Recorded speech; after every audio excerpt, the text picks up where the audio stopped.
Hi friends, మేము పెట్టే interesting videos కోసం ఇప్పుడే మా ఛానల్ని సబ్స్క్రైబ్ చేసి పక్కనే ఉన్న గంట సింబల్ని యాక్టివేట్ చేసుకోండి. అలా చేయటం వల్ల మేము పెట్టే ప్రతి ఒక్క వీడియో నోటిఫికేషన్ మీ వరకు ఈజీగా వచ్చేస్తుంది. ఇక లేట్ చేయకుండా వీడియోలో ఏం జరుగుతుందో చూసేయండి. మనీష ఇక అరవింద్ని జైలు పాలు చేస్తానని చెప్పడంతో లక్ష్మి ఇక ఈ విధంగా అంటూ ఉంటుంది. అత్తయ్య గారిని ఏమీ చేయొద్దు, నువ్వు అడిగింది నేను చేస్తాను అని చెప్పడం, లక్ష్మి దగ్గర మాట తీసుకోవటం, లక్ష్మి ఇంట్లో ఎవరికీ చెప్పకుండా వెళ్ళిపోవడంతో అందరూ కూడా లక్ష్మిని అవమానిస్తూ ఉంటారు. అదే సమయంలో దేవయాని ఇక ప్రవీణ్ మిట్టల్తో షేర్స్ రాసి ఇక తిరిగిచ్చి వెళ్ళిపోయిందని ఇంట్లో అందరినీ నమ్మించడానికి వీడియో తీయటం, ప్రవీణ్ మిట్టల్ ద్వారా లక్ష్మి ఏ తప్పు చేయలేదని అరవింద అలాగే జయదేవ్ తెలుసుకోవటం, ఇంటికి వచ్చి ఆ విషయాన్ని ఎలాగైనా మిత్రతో చెప్పాలని చూసేసరికి మిత్ర అప్పటికే ఫుల్గా తాగేసి పడుకుండిపోతాడు. చూసావా అరవింద, లక్ష్మి ఇన్ని రోజులు మిత్ర మనసులో ఎంత ఘాటువైన ఇదిగా లోతులో ఈ మిత్ర ప్రేమ ఉంది అంటే చెప్పలేము.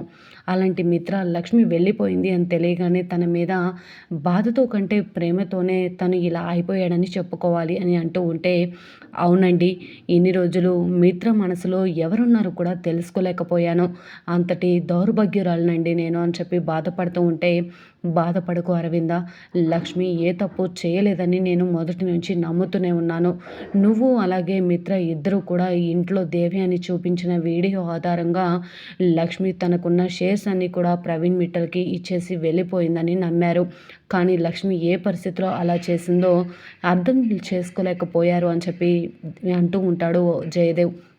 ఇకపోతే టీవీలో న్యూస్ ఆధారంగా చింతలపల్లి వెళ్తున్న బస్సు అదుపు తప్పి ఇక లోయలో పడిపోయినట్టు, దానిలో 24 సంవత్సరాల భాగ్యలక్ష్మికి దెబ్బలు తగిలి తను తీవ్ర అస్వస్థకి గురయ్యి చనిపోయినట్లు టీవీలో న్యూస్ ద్వారా తెలుసుకొని నందన్ కుటుంబం కోడలని తెలియడంతో ఇంకంత భయభ్రాంతికి లోనైపోతారు అరవింద, జయదేవ్. మిత్ర షాక్ అయిపోతాడు. మరి నిజంగా లక్ష్మి చనిపోయిందా, మరి లేదా తను ఎక్కడైనా సరే ఈ ఇంటికి దూరంగా మిత్ర అలాగే లక్ష్మికి సంబంధించిన ప్రతిబింబాన్ని మోస్తూ కొన్ని సంవత్సరాల తర్వాత తిరిగి రాబోతుందా, నిజంగా ఏం జరుగుతుంది తెలియాలి అంటే ఈ వీడియో చివరి వరకు చూడండి ఫ్రెండ్స్. నచ్చితే ఒక లైక్ చేయటం మర్చిపోకండి. ఇక లేట్ చేయకుండా వీడియోలో ఏం జరుగుతుందో చూసేయండి. ఇకపోతే లక్ష్మి బస్సులో వెళ్తూ మిత్రతో ఉన్న జ్ఞాపకాలన్నీ కూడా నెమరు వేసుకుంటూ చాలా బాధపడుతూ ఉంటుంది. మిత్ర గారు, నన్ను క్షమించండి, ఇలా మీతో ఒక్క మాట కూడా చెప్పకుండా నేను వెళ్ళిపోతున్నాను, ఇంట్లో అందరూ కూడా సంతోషంగా ఉండాలి అని చెప్పి విధంగా అనుకుంటూ అత్తయ్య గారిని జైలు పాలు చేస్తే నందన్ కుటుంబం పరువు పోతుంది. మిత్ర గారు, మామయ్య గారు ప్రాణాలతో ఉండలేరు. మీరు అత్తయ్య గారిని చూసి మీరు ఎప్పుడు సంతోషంగా ఉండలేరు, అందుకనే ఈ సంతోషం మీ మధ్య అలానే ఉండాలని మధ్యలో వచ్చిన నేను మధ్యలోనే వెళ్ళిపోతున్నాను మిత్ర గారు, నన్ను క్షమించండి అని చెప్పి ఈ విధంగా లక్ష్మి బస్సులో ఏడ్చుకుంటూ వెళ్ళిపోతుంది. ఇకపోతే లక్ష్మి ఏ తప్పు చేయలేదని తెలుసుకున్న అరవింద, జయదేవ్ బస్ స్టాండ్ అలాగే అన్ని రోడ్లు అన్నీ కూడా వెతుకుతూ ఉంటారు. ఒక దగ్గర మాత్రం లక్ష్మి ఇప్పుడే చింతలపల్లి బస్సు తిరిగి వెళ్ళిపోతుందని చెప్పగానే వెంటనే జయదేవ్ వచ్చి అరవింద, లక్ష్మి వెళ్ళిపోయింది అనగానే ఎక్కడికండి అని అంటూ ఉంటే చింతలపల్లి బస్సు ఎక్కి వెళ్ళిపోయిందంట, బహుశా తన ఊరికే వెళ్ళిపోయి ఉంటుంది అనగానే, సరేనండి లక్ష్మి సంగతి తర్వాత, ముందు మిత్ర లక్ష్మిని చాలా తప్పుగా అపార్థం చేసుకుంటున్నాడు కదా, లక్ష్మి గురించి మనం ముందైతే మిత్ర దగ్గరికి వెళ్ళి నిజానిజాలు చెప్పాలండి అనగానే, సరే అరవింద, నువ్వు చెప్పేది కూడా కరెక్టే, త్వరగా ఇంటికి వెళ్దాం పదా అని చెప్పి అరవింద అలాగే జయదేవ్ ఇద్దరు కూడా ఇంటికి బయలుదేరి వచ్చేసరికి మిత్ర మాత్రం లక్ష్మి మీద కోపంతో బాగా తాగి పడిపోయి ఉంటాడు. వెంటనే అరవింద, జయదేవ్ లక్ష్మిని గురించి చెప్పడానికి వచ్చి మిత్రను చూసి షాక్ అయిపోతారు. చూసావా అరవింద, మిత్ర తాగి పడిపోయాడు, మనం లక్ష్మి మీద ద్వేషాన్ని పెంచుకున్నాడు ఎన్ని రోజులు అనుకున్నాం, కానీ లక్ష్మి మీద ఎంత లోతైన ప్రేమని పెంచుకున్నాడో మిత్రని చూసావా, ఇప్పుడు కూడా లక్ష్మి వెళ్ళిపోయిందన్న బాధలోనే తాగి ఉంటాడు తప్ప లక్ష్మి తప్పు చేసిందని మిత్ర అస్సలు నమ్మడు అరవింద అని చెప్పగానే, అవునండి, ఇప్పుడు ఎలా, లక్ష్మి ఏమో ఇంట్లో చెప్పకుండా వెళ్ళిపోయింది, మిత్ర లేచిన తర్వాత ఎలాగైనా నిజాన్ని చెప్పేద్దాం అరవింద అని చెప్పి జయదేవ్ అలాగే అరవింద ఇద్దరు కూడా అనుకుంటూ ఉంటారు. ఇకపోతే దేవయానికి ఈ నిజమంతా కూడా తెలిసి వెంటనే మనీషాకి ఫోన్ చేస్తుంది. హాస్పిటల్‌లో ఉన్న మనీష ఫోన్ లిఫ్ట్ చేయడంతో ఒక్కసారిగా దేవయాని ఈ విధంగా చెప్తూ ఉంటుంది. "మనీష, మన ప్లాన్ రివర్స్ అయిపోయింది. ప్రవీణ్ మిట్టల్ ద్వారా నిజం తెలుసుకున్నారు అరవింద్ అక్క, బావగారు. ఇప్పుడు లక్ష్మిని వెతుక్కుంటూ వెళ్ళిపోతున్నారు. లక్ష్మి ఏ తప్పు చేయలేదని మిత్రతో కూడా చెప్పాలని ఇంటికి తిరిగి వచ్చారు. ఒకవేళ మిత్రకి ఏ తప్పు చేయలేదని చెప్తే కానీ లక్ష్మిని వెతుక్కుంటూ వెళ్ళిపోతాడేమో. మిత్ర ఎప్పటికీ నిన్ను క్షమించడు మనీషా" అని ఈ విధంగా అంటూ ఉండగా, అరవిందకు కూడా నిన్ను క్షమించదు. నువ్వు తనని జైలు పాలు చేస్తానని భయపెట్టి లక్ష్మి దగ్గర మాట తీసుకొని లక్ష్మిని నందన్ కుటుంబానికి దూరం చేశావని వాళ్ళు నమ్ముతున్నారు.